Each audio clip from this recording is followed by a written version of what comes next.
ಟಿಪ್ಪು ದೇಶಭಕ್ತನಲ್ಲವೇ ವಿಶೇಷ ಕಾರ್ಯಕ್ರಮಕ್ಕೆ ಬ್ರೇಕ್ನ ನಂತರ ಮತ್ತೊಮ್ಮೆ ಸ್ವಾಗತ.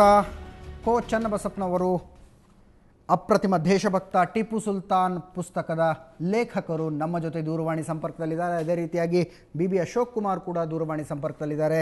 ನಮ್ಮ 4 ಜನ ಪ್ಯಾನಲಿಸ್ಟ್ಗಳ ಪೈಕಿ ಇಬ್ಬರು ಪ್ರಮುಖವಾದಂಥ ಪ್ರಶ್ನೆಯೊಂದನ್ನು ಬ್ರೇಕ್ಗಿಂತ ಮುಂಚೆ ಎತ್ತಿದ್ರು. ಚನ್ನಬಸಪ್ಪ ಸರ್, ನಮ್ಮ ಧ್ವನಿ ಕೇಳಿಸ್ತಾ ಇದೆ ಅಂದ್ಕೊಳ್ತೀನಿ ತಮಗೆ. ಸರಿ ಕೇಳಿಸ್ತಾ ಇಲ್ಲ. ಈಗ ಕೇಳಿಸ್ತಾ ಇದೆಯಾ ಸರ್? ಸರಿಯಾಗಿ ಕೇಳಿಸ್ತಾ ಇಲ್ಲ ಸರ್. ಈಗ ಬ್ರೇಕ್ಗಿಂತ ಮುಂಚೆ ನಮ್ಮ ಪ್ಯಾನಲಿಸ್ಟ್ಗಳು ಒಂದು ಪ್ರಶ್ನೆಯನ್ನ ಎತ್ತಿದ್ರು. ತಾವು ಸರ್ ಕೇಳಿಸ್ತಾ ಇದೆಯಾ? ಹಲೋ ಸರ್, ಮತ್ತೆ ನಿಮ್ಮನ್ನು ಸಂಪರ್ಕಿಸೋ ಪ್ರಯತ್ನ ಮಾಡ್ತೀವಿ ಸರ್. ಎಸ್, ಈಗ ನಮ್ಮ ಕ್ರೈಸ್ತ ಧರ್ಮದಲ್ಲಿ ಒಂದು ಪದ್ಧತಿ ಇದೆ, ಒಂದು ಪ್ರೇಯರ್ ಸಿಸ್ಟಮ್ ಇದೆ. ಈ ಸೈನ್ ಆಫ್ ದ ಕ್ರಾಸು, ಆ ಫಾದರ್ ಇನ್ ಹೆವೆನ್, ಏಲ್ ಮೇರಿ, ಈ ಏಲ್ ಮೇರಿ ಫುಲ್ ಆಫ್ ದ ಗ್ರೇಸ್ ಅಂತ ಅದು ಎಲ್ಲರ ಮನೆಯಲ್ಲೂ ಹೇಳ್ತಾರೆ. ಮಂಗಳೂರು ಬೆಲ್ಟಲ್ಲಿ ಅದು ಮುಗಿದ ಮೇಲೆ lord save us from the atrocities of Tipu ಅನ್ನೋದಿತ್ತು. ಇತಿಹಾಸ ರೀ ಇತ್ತು ಅಂದ್ರೆ ಇವತ್ತು we don't say that, but our generation, ನನಗೆ ಐ ಆಮ್ ನಾಟ್ ಫ್ರಮ್ ಮಂಗಳೂರಿನವನಲ್ಲ, ಗೊತ್ತಿರಲಿಲ್ಲ, ಬಟ್ ನೋವಾಗೋದು. ಅಲ್ಲ ಒಪ್ಕೊಳ್ತೀರಾ ನೀವು? It is a fact. ಅಲ್ಲ, ಒಂದು ನಿಮಿಷ. Every day in the prayer ನಿಮ್ ಬಗ್ಗೆ ಇತಿಹಾಸಕ್ಕೆ ಸಂಬಂಧಪಟ್ಟಂತ ಒಂದು ಸ್ಟೇಟ್ಮೆಂಟ್ ಮಾಡಿದ್ದಕ್ಕಾಗಿ ಇತಿಹಾಸ ತಜ್ಞರ ಕಾರಣಕ್ಕಾಗಿ ನಿಮ್ಮ ಗಮನಕ್ಕೆ ಏನಾದ್ರು ಬಂದಿದೆಯಾ ಅಂತ ಕೇಳ್ತಾ ಇದ್ದೀನಿ. ನಮ್ಮ ಮಂಗಳೂರಲ್ಲಿ ನೆತ್ತರ ಕೆರೆ ಅಂತಿದೆ. ನೆತ್ತರ ಕೆರೆ ಅಂತ ಹೇಳಿದ್ರೆ ಏನ್ ಅರ್ಥ? ಆಲ್ ದಿ ಕ್ಯಾಥಲಿಕ್ಸ್, ಅಲ್ಲಿದ್ದ ಕ್ಯಾಥಲಿಕ್ಸ್ ಎಲ್ಲ ಕರ್ಕೊಂಡೋಗಿ ಕಡ್ದಾಕರು. ನೆತ್ತರ ಕೆರೆ ಇವತ್ತು ಕರೆದಾಕಿಲ್ಲ. ಇವರು ಫ್ರೆಂಚ್ ಯಾರು ಕೊಲ್ಲಿಲ್ಲ. ನೀವು ಎಲ್ಲರೂ ಸಮಸ್ತ ಹಿಂದೂಗಳನ್ನ ಕೊಂದ್ಬಿಟ್ರು, ಕ್ರಿಶ್ಚಿಯನ್ ಕೊಂದ್ಬಿಟ್ರು. ಇದು ಇತಿಹಾಸ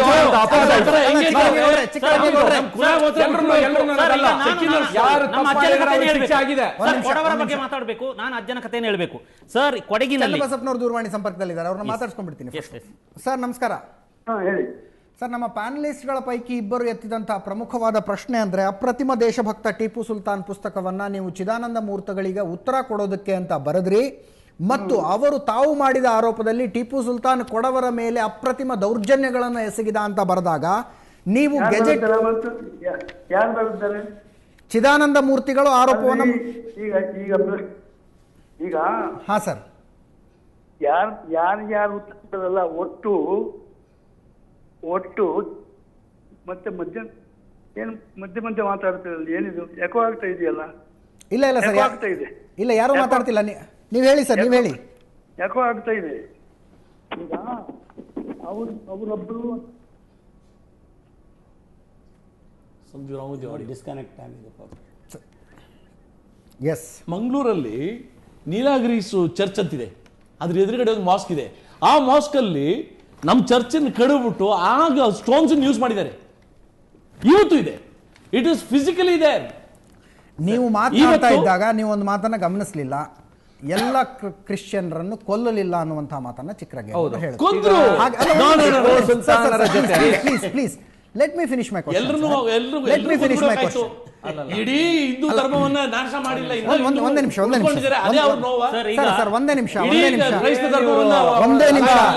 ದಯವಿಟ್ಟು ನನ್ನ ಪ್ರಶ್ನೆ ಕೇಳೋದಕ್ಕೆ ಬಿಡಿ ಸರ್. ನನ್ನ ಪ್ರಶ್ನೆ ಎಲ್ಲರೂ ಅನ್ನೋದಿದೆಯಲ್ಲ ಸರ್, ಅರ್ಥನೇ ಬೇರೆ ಇರುತ್ತೆ. ಅವರಿಗೆ ಫೋನ್ ಸಿಗಲಿಲ್ಲ, ಗೊತ್ತಾಯ್ತಾ? ಫೋನ್ ಸಿಗಲಿಲ್ಲ. ಇಲ್ಲಿ ಎರಡು ವಿಷಯವನ್ನ ನಾನು ಸ್ಪಷ್ಟೀಕರಿಸ್ತೀನಿ. ಒಂದು ನಿಮಿಷ, ಅಶೋಕ್ ಕುಮಾರ್ ಅವರಿಗೆ ನಾನೊಂದು ಟೈಗರ್ ಅಶೋಕ್ ಕುಮಾರ್ ಅವರು ಇನ್ನೂ ಲೈನ್ ಅಲ್ಲಿ ಇದ್ದಾರೆ. ಈಗ ತಾವೊಂದು ಪಾಸಿಂಗ್ ಕಮೆಂಟ್ ಮಾಡಿದ್ರೆ ಅದಕ್ಕೊಂದು ಸ್ಪಷ್ಟೀಕರಣವನ್ನ ತೆಗೆದುಕೊಂಡು ನೀವು ಅವ್ರಿಗೆ ಉತ್ತರ ಕೊಡಬಹುದು. ಎಲ್ಲ ಕ್ರಿಶ್ಚಿಯನ್ರನ್ನು ಕೊಲ್ಲಲಿಲ್ಲ ಅನ್ನುವಂತ ಮಾತನ್ನ ಹೇಳಿದ್ರಿ. ಅದರ ಅರ್ಥ ಕ್ರಿಶ್ಚಿಯನ್ರ ಮೇಲೆ ದಬ್ಬಾಳಿಕೆ ನಡೆದಿದೆ ಅನ್ನೋದು. ಯಾರ ಮೇಲೆ ನಡೆದಿದೆ ಅದು ಬಹಳ ಮುಖ್ಯ. ಈಗ ಕ್ರಿಶ್ಚಿಯನ್ರ ಮೇಲೆ ಟಿಪ್ಪು ಸುಲ್ತಾನ್ ಒಂದ್ ನಿಮಿಷ ಅದರ ಜೊತೆ ನಡೆದಿದೆ, ನಾನು ಒಪ್ತೇನೆ. ಆದ್ರೆ ಯಾರು ಅವರು ಅದರ ಜೊತೆಗೆ ಪೋರ್ಚುಗೀಸರಿಗೆ ಬೆಂಬಲವನ್ನು ಕೊಟ್ಟರು, ಈ ಕರ್ನಾಟಕ ರಾಜ್ಯದಲ್ಲಿ ಇಟ್ಕೊಂಡು ಬೇರೆಯವರಿಗೆ ಬೆಂಬಲ ಕೊಟ್ಟಂತವ್ರನ್ನ ಹುಡುಕಿದ್ರು ಅವರು, ಅಂತವ್ರಿಗೆ ಶಿಕ್ಷೆ ಕೊಟ್ಟಿದ್ದಾರೆ. ಆ ಕಾಲದ ಮೈಸೂರು ರಾಜ್ಯದ ಪರವಾಗಿದ್ದಂತ ಎಲ್ಲರೂ ಕೂಡ ಪರವಾಗಿರ್ಬೇಕಿತ್ತು. ಯಾರ್ಯಾರು ವಿರೋಧವಾಗಿ ವರ್ತಿಸಿದ್ರು ಅವರೆಲ್ಲ ದೇಶದ್ರೋಹಿಗಳು ಆ ಕಾಲದಲ್ಲಿ. ಇದನ್ನೇ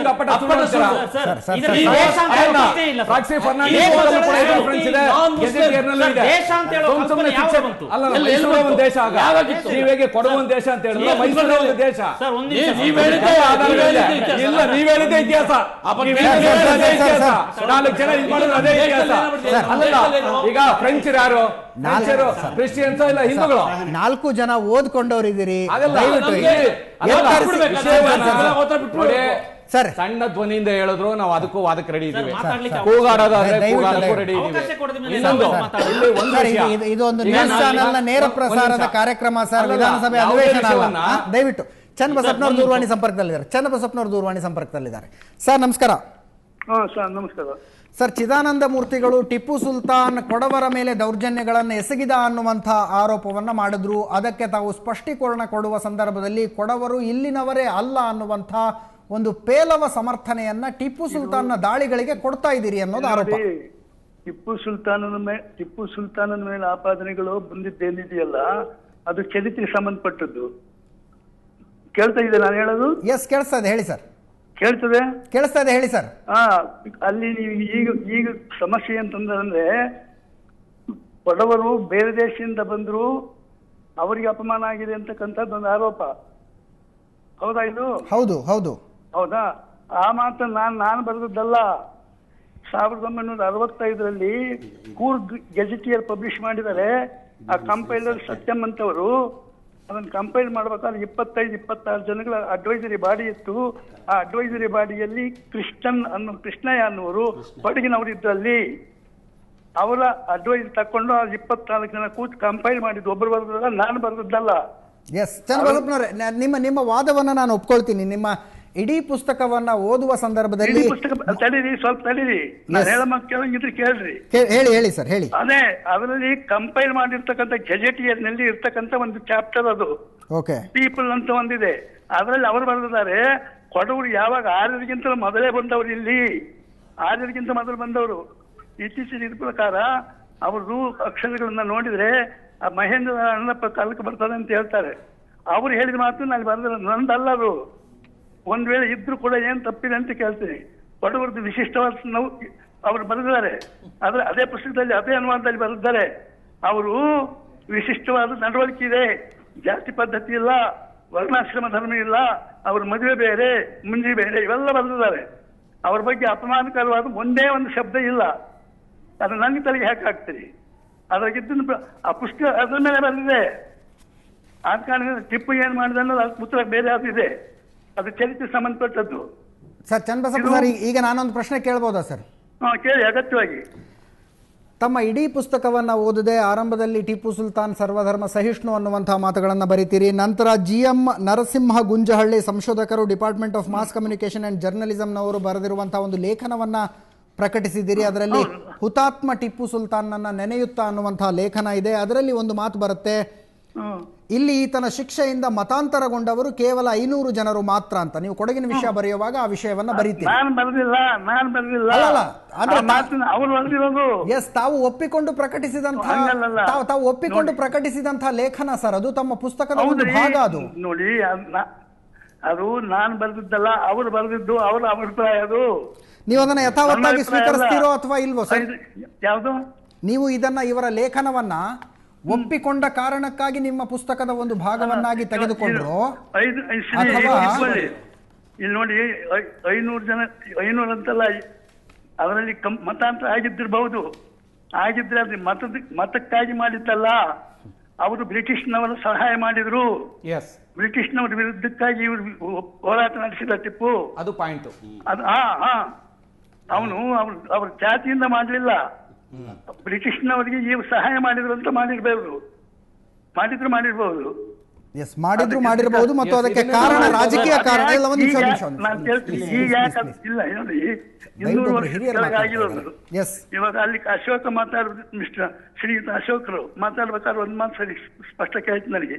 ಏನು, ನಿಮ್ ತಂದೆ ಹೆಸರು ಗೊತ್ತಿರ್ಬೋದು, ನಿಮ್ ತಾತನ ಹೆಸರು ಮುತ್ತಾತನ ಹೆಸರು ಗೊತ್ತಿಲ್ಲ, ಹೌದಾ? ಈ ಮಾತು ಹೇಳಿದ್ರಾ?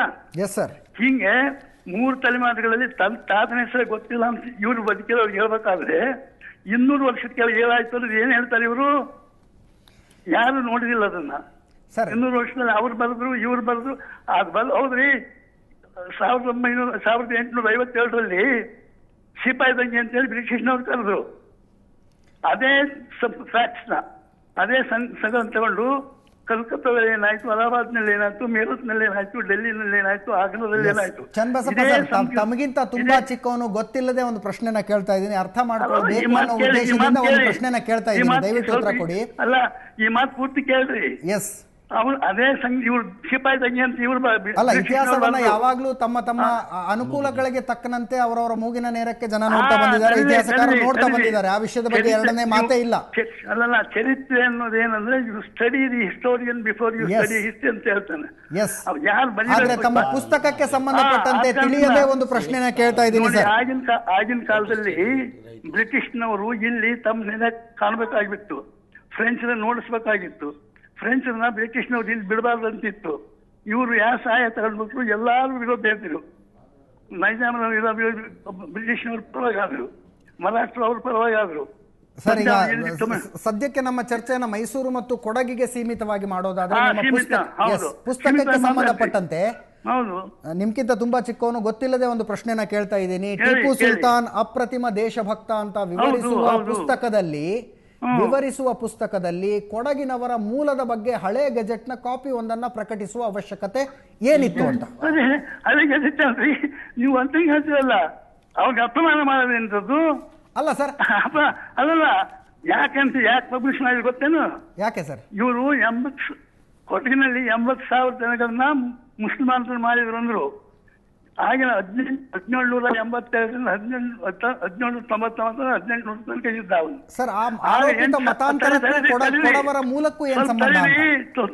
ನೀವು ಒಂದಕ್ಕೊಂದು ತಳಕ್ ಹಾಕ್ಬಾರ್ದು, ದಯವಿಟ್ಟು ಕೇಳ್ರಿ. ಇಲ್ಲಿ 80,000 ಜನ ಮತಾಂತರ ಮಾಡಿದ್ರಲ್ಲ, 1800ರಲ್ಲಿ 1800ರಲ್ಲಿ ಕೊಡಗಿನಲ್ಲಿ 80,000 ಜನ ಮುಸ್ಲಿಂ ಆಗಲಿ ಜಾನಿಗಾಗಿದೆ. ಅದಕ್ಕೆ ಕೊಡಗಿನ ಗೆಜೆಟ್ ಇರ್ತಾ ಇದೆ. 1861ರಲ್ಲಿ ಫಸ್ಟ್ ಸೆನ್ಸಸ್ನಲ್ಲಿ 1,60,000 ಜನ ಇದ್ರು. 1,60,000 ಜನ 1860ರಲ್ಲಿ 1,60,000 ಜನ ಇರ್ಬೇಕು. ಅದಕ್ಕಿಂತ 80 ವರ್ಷ ಎಷ್ಟು ಜನ ಇರ್ಬೋದು ಲೆಕ್ಕ ಹಾಕಿದ್ರೆ 1,20,000. ಅದ್ರಲ್ಲಿ 80,000 ಜನ ಮತಾಂತರ ಮಾಡಿದ್ರು ಅಂದ್ರೆ ಅಲ್ಲಿ ಎಷ್ಟು ಜನ ಹೋಗಿದ್ದಾರೆ ಈಗ ನೀವೊಂದು ತರ್ಕಕ್ಕೆ ಬಂದಿದ್ದೀರಿ ಸರ್. ಸರ್ ಈಗ ಅಡ್ಡಂಡ ಕಾರ್ಯಪ್ಪನವರು ನಿಮ್ ಜೊತೆ ಮಾತಾಡಬೇಕು ಅಂತಾರೆ ಸರ್. ಈಗ ನಮ್ಮ ಹಿರಿಯರಾದ ಚನ್ನಬಸಪ್ಪನವರ ಮೇಲೆ ನಮಗೆ ಅಪಾರವಾದ ಗೌರವವಿದೆ. ಆದರೆ ಅವರ ಪುಸ್ತಕದಲ್ಲಿ ಬರೆದ ಆ 2 ಪದಗಳ ಬಗ್ಗೆ ನಮಗೆ ತೀವ್ರ ನೋವಿದೆ. ಅವ್ರಿಗೆ ಯಾಕೆ ನಾನು ಮಾತೇಳ್ತೀನಿ. ಅವರು ಒಂದು ಕಡೆ ಹೇಳಿದ್ದಾರೆ, ಕೊಡಗಿನಲ್ಲಿ ಅಷ್ಟೊಂದು ಸಂಖ್ಯೆಯ ಮತಾಂತರ ಆಗಿದ್ರೆ ಇವತ್ತು ಮುಸ್ಲಿಮರ ಸಂಖ್ಯೆ ಸುಮಾರು 2 ಲಕ್ಷದಷ್ಟು ಇರಬೇಕಾಗಿತ್ತು. ಆದರೆ ಕೇವಲ 14,730 ಮಾತ್ರ ಇದೆ ಅಂತ ಇದೇ ಚನ್ನಬಸಪ್ಪನವರು ಹೇಳಿದ್ದು. ನಾನು ಚನ್ನಬಸಪ್ಪನವರಿಗೆ ಹೇಳ್ತೇನೆ, ನಮ್ಮ ಒಂದು ಊರಿನಲ್ಲಿ 14,700 ಮುಸ್ಲಿಮರಿದ್ದಾರೆ. 2011ರ ಜನಗಣತಿಯ ಪ್ರಕಾರ 5,48,000 ಜನಸಂಖ್ಯೆಯಲ್ಲಿ 1,28,000 ಮುಸ್ಲಿಮರಿದ್ದಾರೆ. ಕೊಡವರು 2 ಲಕ್ಷ ಅದರ ಹತ್ತಿರ ಇರೋದು. ಕೊಡವರು ಅಲ್ಪಸಂಖ್ಯಾತರಾಗಿದ್ದಾರೆ. ಅವತ್ತು ಮತಾಂತರಗೊಂಡು ಗಂಜಾಮ್ ಅಂತ ಹೇಳುವ ಜಾಗಕ್ಕೆ ತೆಗೆದುಕೊಂಡು ಹೋದಾಗ, ದೇವಟ್ಟ ಪರಂಬು ಅಂತ ಹೇಳುವ ಜಾಗದಲ್ಲಿ ಟಿಪ್ಪು ಸುಲ್ತಾನ್ ಕೊಡವರನ್ನ ಹಿಡಿದು ಗಂಜಾಮ್ ಅಂತ ಹೇಳಿ ತೆಗೆದುಕೊಂಡು ಹೋದಾಗ ಖಾಲಿಯಾಗ್ಬಿಟ್ರು. ಕೊಡಗಿನ ಅನೇಕ ಜನ ಖಾಲಿಯಾಗ್ಬಿಟ್ರು. ಆ ಖಾಲಿಯಾದ ಜಾಗಕ್ಕೆ ಮೈಸೂರಿನ ಮುಸ್ಲಿಮರನ್ನ ಮತ್ತು ಆದ್ಮಾನಿಗಳನ್ನ ತಂದು ಆ ಜಾಗದಲ್ಲಿ ನೆಲೆಸಿದ್ರು. ಈಗಲೂ ಕೂಡ ನಮ್ಮಲ್ಲಿ ಜಮ್ಮಾ ಮುಸ್ಲಿಮ್ಸ್ ಇದ್ದಾರೆ, ಮೈಸೂರಿನಿಂದ ಬಂದವರು, ಅವರ ಮಾತೇ ಬೇರೆ. ಕೊಡಗಿನಲ್ಲಿ ಮತಾಂತರಗೊಂಡವರು ಕೊಡವ ಮಾಪಿಳ್ಳೆಗಳು ಅಂತ ಹೇಳಿ ನಮ್ಮ ಜೊತೆಯಲ್ಲಿ ಅಣ್ಣ ತಮ್ಮಂದಿರಾಗಿದ್ದಾರೆ. ಅವರ ಹೆಸರು ಈಗ ಪುಲಿಯಂಡ ಅಂತ ಕೊಡವ ಫ್ಯಾಮಿಲಿ ಇದ್ರೆ, ಪುಲಿಯಂಡ ಮಾಪಿಳ್ಳೆ ಫ್ಯಾಮಿಲಿ ಇದ್ದಾರೆ. ಆಶ್ಚರ್ಯ ಅಂದ್ರೆ ಹರಿಶ್ಚಂದ್ರ ಅಂತ ಹೇಳಿ ಮಾಪಿಳ್ಳೆ ಫ್ಯಾಮಿಲಿ ಇದೆ. ಹರಿಶ್ಚಂದ್ರ ಪಕ್ರು, ಚೀರಂಡ ಮೈದು ಮತಾಂತರ ಆಗಿಲ್ಲ. ಮತ್ತೆ ಬ್ರಿಟಿಷರು ಕೊಡಗಿನ ಅರಸರಿಗೆ ನಾವು ವಿಧೇಯರಾಗಿದ್ದವರು. ಕೊಡಗಿನ ಅರಸರಿಗೆ ಕೊಡಗಿನ ಜನ ವಿಧೇಯರಾಗಿದ್ದವರು. ನಮಗೆ ಮೈಸೂರಿನ ಟಿಪ್ಪು ಪರಕೀಯನೇ, ಬ್ರಿಟಿಷನು ಪರಕೀಯನೇ, ಅಥವಾ ಇನ್ನೊಬ್ಬನು ಪರಕೀಯನೇ. ನಮಗೆ ನಮ್ದು ಆಗ ಈ ದೇಶ ಅಂತ ನಾನು 1861ರಿಂದ 1961 ಸೆನ್ಸಸ್ ನೋಡಿದ್ದೇನೆ. ಅದು ಗೆಜೆಟ್ನಿಂದ ಕಾಪಿ ಮಾಡಿದ್ದದು. ನೀವು ಹೇಳೋದು 2011 ಸುದ್ದಿ, 2001 ನೀವೀಗ ಏನ್ ಉತ್ತರ ಕೊಡ್ಬೋದು ಅಂದ್ರೆ ಅದು ತಪ್ಪು ಅನ್ನೋದು ಹೇಳ್ಬೇಕಾದ್ರೆ ನೀವು ಹೇಳ್ಬೇಕು 1961 ಅಷ್ಟಿರ್ಬೋದು. ಆದ್ರೆ 2001 2000 ಇಷ್ಟರಲ್ಲಿ ಪಾಪ್ಯುಲೇಷನ್ ಇದೆ, ಅದರ ಪ್ರಪೋರ್ಷನ್ ಆಗುತ್ತೆ ಅಂತ ಹೇಳ್ಬೇಕು. ಬೇರೆ ಕಡೆಯಿಂದ ಇವ ಅದೇ ಬಂದಿದ್ದು. ಅಲ್ಲಿರ್ತಕ್ಕಂಥ ಕೊಡಗರು ಬ್ರಿಟಿಷ್ನವರಿಗೆ ಸಹಾಯ ಮಾಡಿದ್ರು. ಇವರು ಯಾರು ಶತ್ರುಗಳು, ಇಬ್ಬರಿಗೆ ಶತ್ರುಗಳು. ಆದ್ರೆ ಅಲ್ಲಿ ಟಿಪ್ಪು ಇದ್ದದ್ದು ನಮ್ಮ ದೇಶದಲ್ಲಿ ಬ್ರಿಟಿಷ್ನವರು ಇರಬಾರ್ದು ಅಂತ. ಆ ಬ್ರಿಟಿಷ್ನವರು ಎಲ್ಲಿಗೆ ಸಹಾಯ ಮಾಡಿದ್ರು ಅನ್ನೋದಕ್ಕೂ ಮಾಡಿದ್ರು.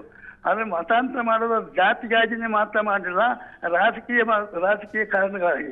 ಆ ರಾಜಕೀಯ ಕಾರಣ ಏನಪ್ಪಾ ಅಂದ್ರೆ ಇವರು ಬ್ರಿಟಿಷ್ನವರು ಮಿತ್ರರಾರಲ್ಲ, ಆ ಬ್ರಿಟಿಷ್ನವ್ರ ಮಿತ್ರರಾದ್ರು, ಇವರು ಶತ್ರುಗಳಾದ್ರು. ಆದ ಕಾರಣದಿಂದ ಒಂದ್ ವೇಳೆ ನೀವು ಹೇಳೋದು ಜಾತೀಯತೆ ಇದ್ರೆ ಅದು ಬೇರೆ ಕಾರಣದಿಂದ ಆಗಿರ್ತಾರೆ, ಈ ಕಾರಣದಿಂದ ಅಲ್ಲ. ಇಲ್ಲ ಮಡಿಕೇರಿಗೆ ಮುಜರಾಬಾದ್ ಅಂತಲೂ, ಭಾಗಮಂಡಲಕ್ಕೆ ಫೈಸಲಾಬಾದ್ ಅಂತಲೂ, ಮುಳ್ಳು ಸೋಗೆಗೆ ಕುಶಾಲನಗರ ಅಂತಲೂ ಹೆಸರು ಕೊಟ್ಟಿದ್ದಲ್ಲ ಯಾವ ರಾಷ್ಟ್ರೀಯತೆ, ಯಾವ ದೇಶಭಕ್ತಿ, ಯಾವ ಬ್ರಿಟಿಷರ ವಿರುದ್ಧಕ್ಕೆ?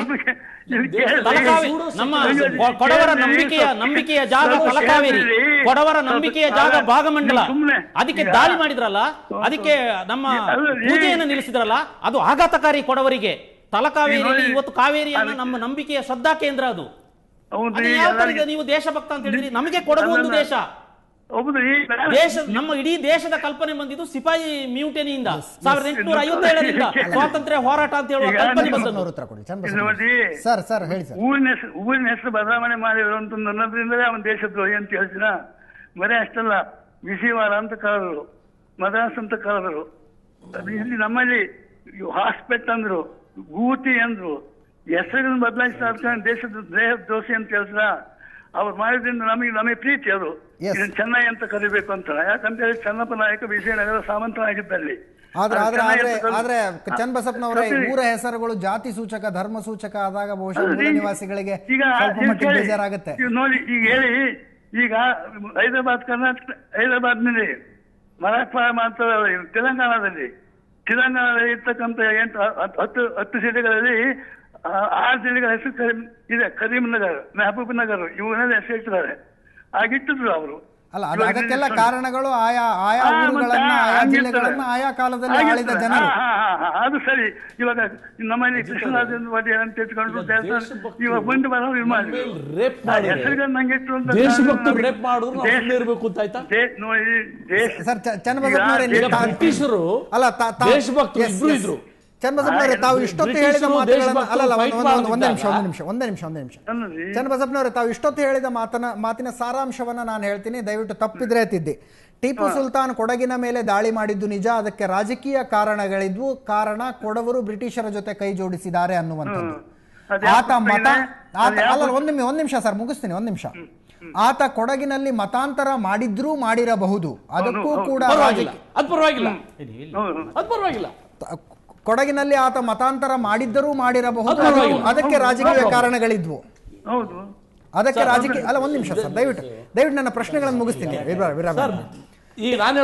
ಒಂದ್ ನಿಮಿಷ, ನನ್ನ ಪ್ರಶ್ನೆಗಳನ್ನ ಅವರ ಮಾತಿನ ಸಾರಾಂಶವನ್ನ ಪಡ್ಕೊಳ್ಳೋ ಪ್ರಯತ್ನ ಮಾಡ್ತಿದ್ದೀನಿ, ನಮ್ಮ ವೀಕ್ಷಕರಿಗೂ ಕೂಡ ಸಹಾಯಕ ಆಗ್ಲಿ ಅನ್ನೋ ಕಾರಣಕ್ಕಾಗಿ. ಸೊ ಟಿಪ್ಪು ಸುಲ್ತಾನ್ ಕೊಡಗಿನಲ್ಲಿ ಮತಾಂತರಗಳನ್ನ ಮಾಡಿದ, ಅದಕ್ಕೆ ರಾಜಕೀಯ ಕಾರಣಗಳಿತ್ತು ಅನ್ನುವಂಥದ್ದು. ಟಿಪ್ಪು ಸುಲ್ತಾನ್ ಕೊಡಗಿನ ಮೂಲ ಊರುಗಳ ಹೆಸರುಗಳನ್ನ ಬದಲಿಸಿದ್ದು ದೊಡ್ಡ ವಿಷಯ ಆಗಿರ್ಲಿಕ್ಕಿಲ್ಲ ಅಂತ ಎಲ್ಲ ರಾಜರು ಮಾಡಿದ್ದಾರೆ ಅಂತಿರ್ತಾವು. ಅದು ಪರವಾಗಿಲ್ಲ,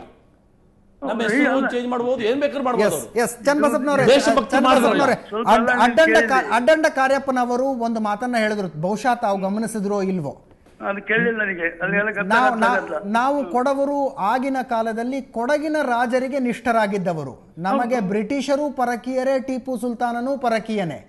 ಟಿಪ್ಪು ಸುಲ್ತಾನ ದಾಳಿ ಮಾಡದಂತಹ ಸಂದರ್ಭದಲ್ಲಿ ಬ್ರಿಟಿಷರ ಸಹಾಯ ತಗೊಂಡಿದ್ರಲ್ಲಿ ಏನ್ ತಪ್ಪಿದೆ ಅಂತ ಮಾತನ್ನ ಹೇಗೆ ಟಿಪ್ಪು ಸುಲ್ತಾನ ದೇಶಭಕ್ತ ಮನೆಯಲ್ಲಿ ಬಂದು ಒಂದೇ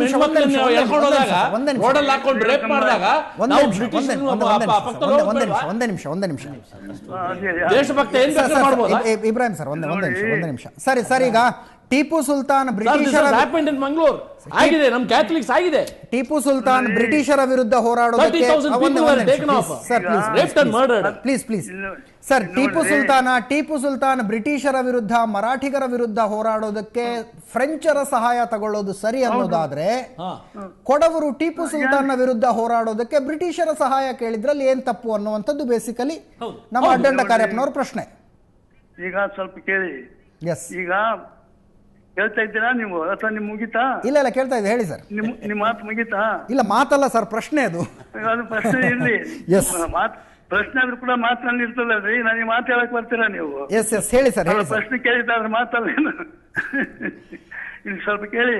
ಎಸ್, ಗೋ ಹೆಡ್. ಸುಭಾಷ್ ಚಂದ್ರ ಬೋಸು ಇಲ್ಲಿಂದ ದೇಶ ಬಿಟ್ಟು ಅಫ್ಘಾನಿಸ್ತಾನಕ್ಕೆ ಹೋಗಿ, ಅಲ್ಲಿಂದ ಜರ್ಮನಿಗೆ ಹೋಗಿ, ಅಲ್ಲಿಂದ ಬಂದು ಅಯ್ಯಪ್ಪ ಯಾರೋ ಮಧ್ಯದಲ್ಲಿ ಮಾತಾಡ್ತಾರೆ, ಏನು ಕೇಳ್ತಾ ಇಲ್ಲ. ಇಲ್ಲ ಮಾತಾಡ್ತಿಲ್ಲ ಸರ್, ಯಾರು ಮಾತಾಡಿಲ್ಲ, ಹೇಳಿ ಸರ್, ದಯವಿಟ್ಟು ಕಂಟಿನ್ಯೂ ಮಾಡಿ. ಈಗ ಸುಭಾಷ್ ಚಂದ್ರ ಬೋಸು ಜರ್ಮನ್ ಸಹಾಯ ತಗೊಂಡು ಬಂದು ಇಲ್ಲಿ ಸಿಂಗಾಪುರ್ನಲ್ಲಿ INA ಮಾಡಿದ್ರು, ಯುದ್ಧ ಮಾಡಿದ್ರು, ಹೌದಲ್ವಾ? ಎಸ್ ಸರ್, ಹೌದು. ಬಂದ್ರು. ಅದನ್ನ ಬ್ರಿಟಿಷ್ನವ್ರು ಏನ್ ಹೇಳಿದ್ರು, ಅವನು ದೇಶದ್ರೋಹಿ ಅಂತ ಹೇಳಿ ರೆಡ್ ಫೋರ್ಟ್ ಕೆಂಪು ಚೌಕೋಟೆಯಲ್ಲಿ ಅವರ ಸೈನಿಕರನ್ನ ದೇಶದ್ರೋಹಿಗಳು ಅಂತೇಳಿ ಪರಿಚಯ ಮಾಡಿದ್ರು. ಆದ್ರೆ ಅದೇ ಸುಭಾಷ್ ಚಂದ್ರ ಬೋಸರು ಪರಮ ದೇಶಭಕ್ತರು ಅಂತಕ್ಕಂಥ ಮಾತನ್ನ ನಮ್ಮವ್ರು ಹೇಳಿದ್ರು ಮತ್ತು ಅದನ್ನ ಕೋರ್ಟ್ನಲ್ಲಿ ಡಿಫೆಂಡ್ ಮಾಡಿದ್ರು. ಗೊತ್ತಾಯ್ತೆ? ಎಸ್. ಬ್ರಿಟಿಷ್ನವ್ರ ಕಣ್ಣಲ್ಲಿ ಸುಭಾಷ್ ಚಂದ್ರ ಬೋಸ್ ದ್ರೋಹಿ, ಭಾರತೀಯರ ಕಣ್ಣಲ್ಲಿ ಆತ ಮಹಾಶೂರ, ಹೌದಲ್ಲೋ? ಎಸ್ ಸರ್, ಹೌದಲ್ಲ? ಹೌದೌದು, ನಾವು 1857 ಅದು ಸಿಪಾಯಿ ತಂಗಿ ಅಂತ ಅವ್ರು ನಮ್ಮ ತಲೆ ಮೇಲೆ ಗೂಬೆ ಕೂಡಿಸಿದ್ರು. ಸಾವರ್ಕರ್, ವೀರ ಸಾವರ್ಕರ್ ಪತ್ರ ಬರೆದ್ರು, ಇಲ್ಲ ಪುಸ್ತಕನೇ ಬರೆದ್ರು, ಇಲ್ಲ ಅವ್ರದ್ದು ಮೊದಲನೇ ಸ್ವಾತಂತ್ರ್ಯ ಯುದ್ಧ ಅಂತ ಹೇಳಿದ್ರು. ಇದನ್ನ ಯಾವ ನಂಬ್ತಾರೆ ನೀವು? ಸರ್, ಯಾವ್ದು ನಂಬ್ತಾರೆ ಹೇಳಿ? ಇಲ್ಲ, ಇದಕ್ಕೆ ಸಂಬಂಧಪಟ್ಟಂತೆ ಬಹಳ ಪ್ರಮುಖವಾದ ಒಂದು ಪ್ರಶ್ನೆ ನಾನು ಕೇಳೋದಿದೆ.